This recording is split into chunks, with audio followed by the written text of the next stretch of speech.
정치 개입 논란으로 세간을 떠들썩하게 하고 있는 원세훈 전 국정원장.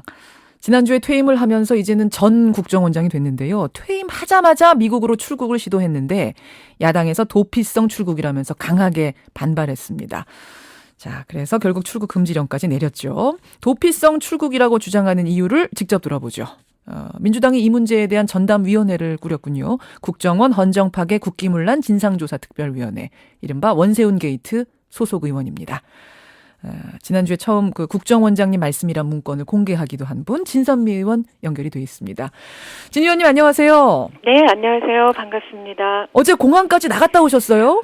네, 많이 피곤하네요. 아니 이미 출국 금지가 내려졌는데도 또 나가셨어요?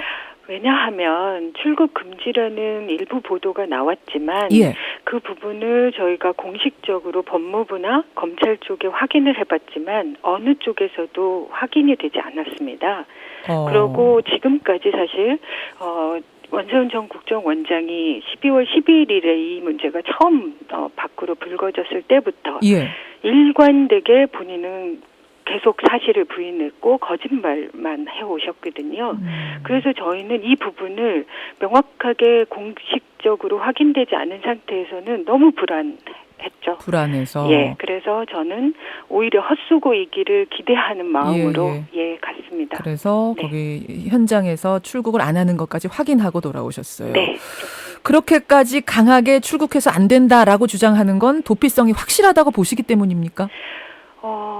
물론입니다.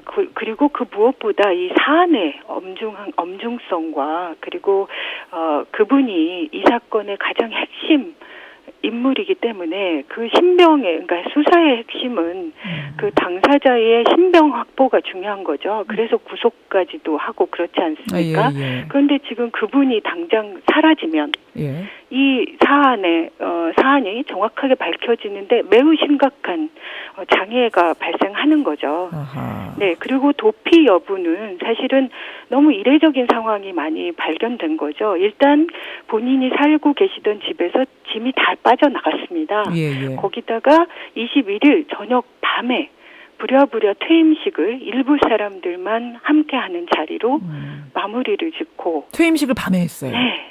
그리고 전격 예약을 했다라는 이런 소문이 들렸고요. 예. 그럼 누구나 다 의심할 수 있지 않습니까? 퇴임 후에 연수 가려고 예전부터 계획해 놓은 거라는 해명은 그러니까 말이 안 된다고 보시는 거예요. 아니 그 본인의 사적인 계획은 있을 수 있는 거죠. 다만 그 연수 이른바 많은 분들이 고위직 특히 그런 분들이 끝나고 나면 객원 연구원으로 외국에서 본인들의 생활을 정리하고 또 연구도 하신다고는 하지만 이분은 최고의 정보기관의 수장이었습니다. 그렇다고 하면 정보 유출의 위험, 또 테러의 위험 이런 걸로 봤을 때는 저는 최소한 1년 이상은 외국에 나가지 않아야 되는 거 아닌가요?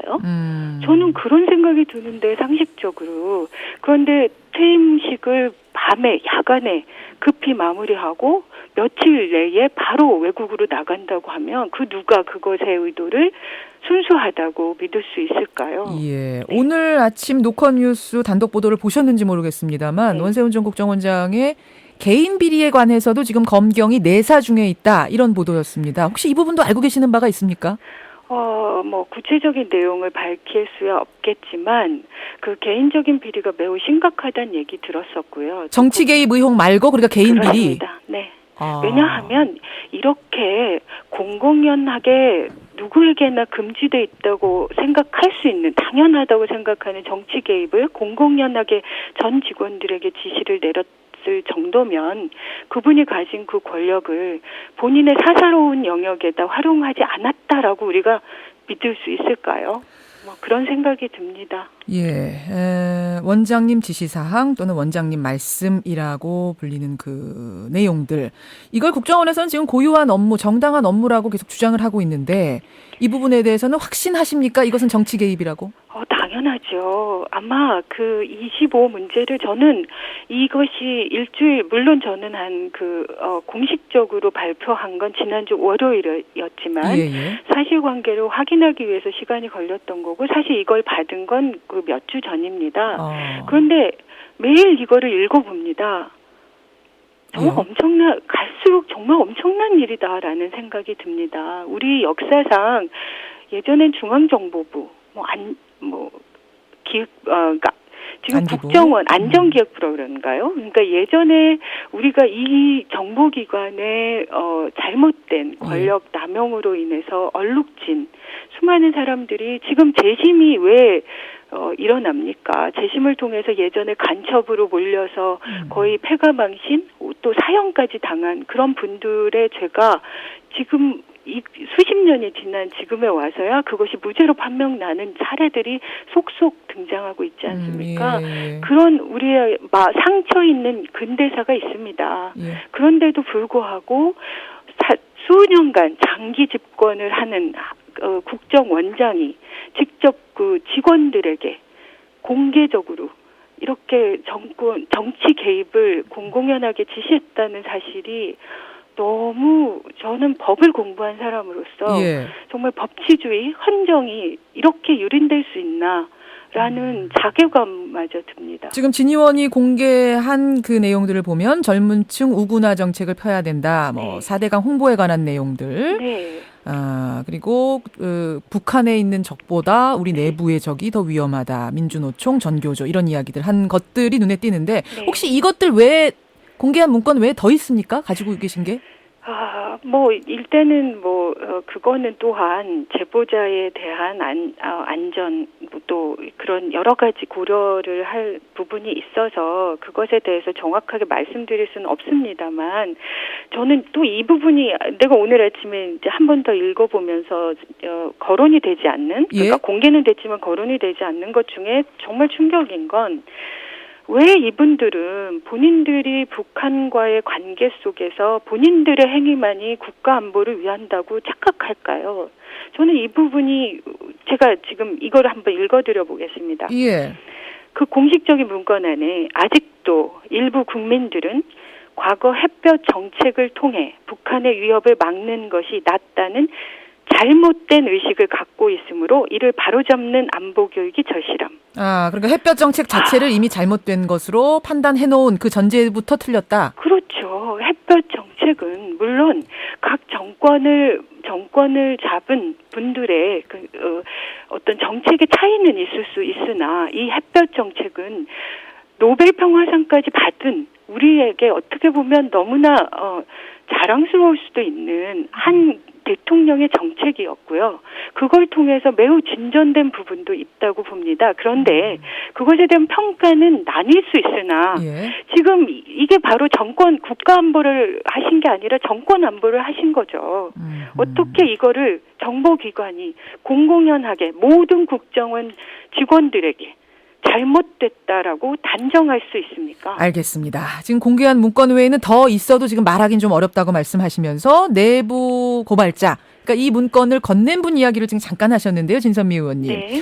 사실은 국정원에서 그 내부 고발자, 네. 이 사람을 찾아내서 검찰에 추가 고발한다고 합니다. 네. 그 유출자는 지난 2월에 파면된 전 직원이다. 이렇게까지 밝혔는데 사실입니까? 그건 그분들의 주장이겠죠. 어떻게든 이 부분에 대해서 빠르게 정리하고 싶어 하고 저는 이 자세가 너무나 잘못됐다고 생각하는데요. 어허. 이렇게 엄중한 사안인데 유일하게 그분들이 하시는 건 제보자 색출이고요. 지금 이런 내용이 나온 게 유일한 한 언론인데요. 그 내용을 잘 들여다보면 이게 내사 결과다 이렇게 얘기하는데 예. 내사 결과 또한 국가 비밀이죠. 지금 우리 이 문건이 유출된 것이 문제여서 조사를 한다고 하면 그 조사 결과 자체도 기밀인 거죠. 그런데 그 부분에 대해서는 색출할 의사가 없냐라고 물어봤을 때 없다라고 한다는 또 다른 보도를 봤습니다. 그러니까 이 내부자가 누군지를 내사한 것을 그럼 언론에 흘린. 네. 그분도 내사해야죠. 그것에 대한 계획은 그럼 없느냐. 그런 식으로 따지자면. 네. 그분들의 일관된 태도에 의한다면요. 저는 이 부분이 그분들의 주장일 뿐입니다. 저에게 제보하신 분이 그분이라고 누가 얘기합니까? 알겠습니다. 네. 신선미 의원님. 국정원 여직원 댓글 의혹 사건과 관련해서는 국회 국정조사가 여야 합의하에 이제 하기로는 했는데 네. 언제 시작합니까? 일단 국정조사를 하면 그 검찰 수사가 종결이 된 이후라는 게 문제입니다. 그래서 일단은 이 모든 사안에 대해서 철저하게 조사해야 될 의무가 이미 이제 사법부로 넘겨져 있다고 보고요. 그렇다고 하면 검찰 수사가 빠르게 마무리가 되어야만 국정수사가 이루어지는 거겠죠. 그런데 저는 예. 검경이 검찰과 경찰, 우리나라의 가장 중요한 수사기관이 이 엄중한 저는 현행범에 관한 처리를 해야 된다고 봅니다. 정말 그분들이 제대로 해주시면 우리가 왜 힘든 국정조사를 해야 되겠습니까? 일부 헌법학자들 사이에서는 형법상 내란죄를 물을 수 있을 정도의 사안이다. 왜냐하면 국론 분열을 유도했기 때문에 이런 얘기가 나온다고 표창원 전 교수가 말씀하시더라고요. 그 부분에 대해서 생각해 보셨어요? 생각해봤고요. 물론 그 부분에 대해서 제가 어떤 단정을 할 수 없겠지만 저는 이 부분이 정말 그분들이 본인들에게 유리한 가치를 표현하는 어떤 단어들을 독점하고 있는데요. 그 국가안보란 말이죠. 이거는 정권안보인 거죠. 그러니까 정권의 유지를 위해서 진짜 국가안보를 뒤흔드는 일을 한 겁니다. 정권 유지 위해서 국가를 뒤흔들었다? 전 그렇다고 봅니다. 왜냐? 국가가 제대로 존재하는 이유가 뭡니까? 예. 그거는 국가 소속의 국민들이 그러니까 제대로 잘 살기 위해서 만들어진 체제죠. 우리가 선택한. 근데 그 체제가 유지되는 기본적인 근간이 뭘까요? 그건 민주주의, 법치주의, 삼권분립, 이런 거 아닌가요? 알겠습니다. 네. 진선미 의원 지금 만나고 있습니다. 시간이 별로 없지만 제가 한 가지만 더 질문 드릴게요. 네. 요즘 세상을 떠들썩하게 하고 있는 건설업자의 고위층 성접대 의혹. 네. 이건 뭐 또 다른 얘기이기도 하지만 어떻게 보면 또 일맥상통하는 면이 있어요. 권력형 성상납 게이트로 비화될 거란 관측까지 나오는데 네. 혹시 아시는 바가 있습니까? 저는 오히려 이제 국정원 사건에 집중하고 있기 때문에요. 이거는 뭐 보도낸 내용 이상으로 다른 것들을 많이 알고 있지는 않습니다만 이 부분이 말씀을 하신 바대로 그 지난 권력의 부패상의 그대로라고 생각합니다. 방식이 다른 거죠. 그러니까 그야말로 권력 자체를 사사롭게 활용하고 있고 또 그렇게 알고 있기 때문에 누군가는 그걸 악용하려고 자기 이익으로 악용하려고 철저하게 대접한 거죠. 그것도 너무나 추한 성접대까지. 예. 네, 그래서 이 부분은 제가 볼 땐 정경유착과 또 이 부분에서 무시되지 않아야 된다고 보는 게 성폭력 문제입니다. 예. 저는 그 부분들이 명확하게 밝혀져야 된다는 생각입니다. 이 문제도 국정조사나 특검까지 갈 사안이라고 보세요?